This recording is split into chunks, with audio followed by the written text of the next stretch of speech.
Habari Tanzania. Leo naomba tuangazie somo lenye kichwa cha habari majukumu na madaraka ya Rais wa Jamhuri ya Muungano wa Tanzania. Sasa njia nyepesi ya kuweza kujua kwamba Samia Suluhu Hassan anafaa au hafai kuwa Rais wa Jamhuri ya Muungano wa Tanzania ni kwa kutazama majukumu na madaraka ya Rais wa Jamhuri ya Muungano wa Tanzania. Sasa majukumu na madaraka ya Rais wa Jamhuri ya Muungano wa Tanzania yako mengi, lakini mimi nimeyagawanya katika mafungu makubwa 6. Kwanza, tunasema rais kama mkuu wa nchi. Pili, rais kama mkuu wa serikali. 3, rais kama mkuu wa mahakama.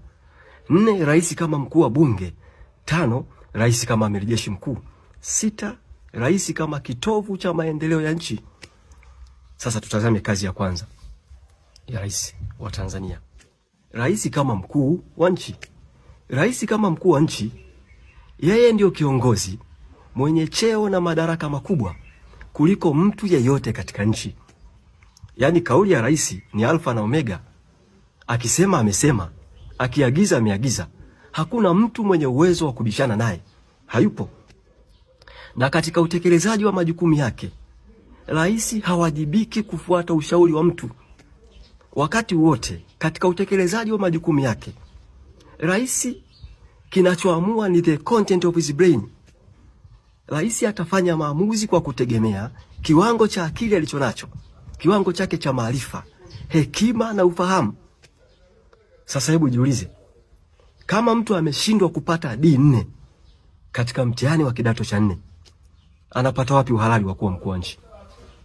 Mtu aliyeshindwa kupata D4 akiuza bandari, wewe unashangaa kitu gani? Unashangaa nini? Rais kama mkuu wa nchi, yeye ndio mwana diplomasia namba 1. Anawajibika kushughulika na migogoro yote, iwe ya kisiasa, iwe ya kiuchumi, ya ndani ya nchi na nje ya nchi. Kwa hiyo kama Tanzania ina mgogoro na Kenya, Tanzania ina mgogoro na Rwanda au na nchi yote, rais ndio anahusika na kushughulika na hiyo migogoro. Kama mkuu wa nchi, rais ndio tunasema mwakilishi wetu sisi. Yeye ndio raia namba 1, role model. Yaani rais ndio ambaye anaiwakilisha nchi yetu katika vikao vyote vya kimataifa na vya kitaifa. Kama kuna vikao vya Jumuiya ya Afrika Mashariki, vikao vya SADC, vikao vya nje ya mipaka ya Afrika, sisi kama nchi tunawakilishwa na rais. Sasa unajiuliza, mtu mwenye kiwango kidogo cha akili anawezaje kuwa mwakilishi wetu sisi? Anapata wapi uhalali wa kuwa mwakilishi wetu? Sasa tutazame kazi ya pili, rais kama mkuu wa mahakama. Sasa kuna mtu anaanza kujiuliza, rais anakuwaje mkuu wa mahakama? Nisikilize. Kwa mujibu wa katiba yetu sisi, rais ndio msimamizi mkuu wa sheria zote za nchi. Yeye ndio msimamizi mkuu wa sheria za nchi. Yeye ndio wa kwanza anayehusika na kuhakikisha haki inatamalaki katika nchi. Sasa ili kutekeleza majukumu yake, rais ndio anamteua jaji mkuu. Anawateua majaji wote wanaowajua wewe, majaji wanateuliwa na rais. Anamteua mwanasheria mkuu, anamteua mkurugenzi mkuu wa mashtaka. Kumbuka kazi ya mahakama ni kutafsiri sheria na kusimamia sheria.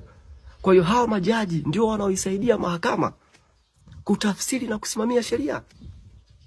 Hao majaji pia wanawajibika kumshauri rais katika masuala yote ya kisheria, katika masuala yote ya haki za binadamu. Kazi yao ni kumshauri, sio kumwamlia. Sasa naomba niulize swali. Katika nchi ya demokrasia ya vyama vingi kama Tanzania, mahakama inapata wapi uhalali wa kuzuia chama fulani kisifanye shughuli za kisiasa? Hivi kama siku ikitokea serikali ikazuiliwa isifanye shughuli za kiserikali, itakuwaje? Hivi kama siku ikitokea mahakama yenyewe sasa imezuiliwa isifanye shughuli za kimahakama, itakuwaje? Kwa sababu kumbuka, kazi ya chama cha siasa ni kufanya siasa. Niwaulize tena, hivi tulipoamua kuingia kwenye demokrasia ya vyama vingi mwaka 92, tulifanya hivyo kwa utashi wetu au tuliamriwa na mtu? Na kama tuliamua kwa utashi wetu, kwa nini tumeshindwa kuboresha sheria zetu ili ziendane au ziweze kukidhi matakwa ya demokrasia ya vyama vingi? Tumeshindwa nini?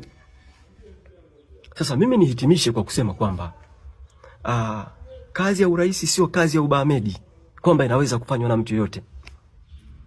Na tangu dunia imeanza, tangu dunia imeumbwa, rais dhaifu, rais mwenye kiwango kidogo cha akili, hajawahi kutengeneza serikali imara. Haijawahi. Nenda kasoma historia ya Marekani. Demokrasia ya Marekani imejengwa na akina Abraham Lincoln. Abraham Lincoln alikuwa mhadhiri wa chuo kikuu. Asanteni kwa kunisikiliza.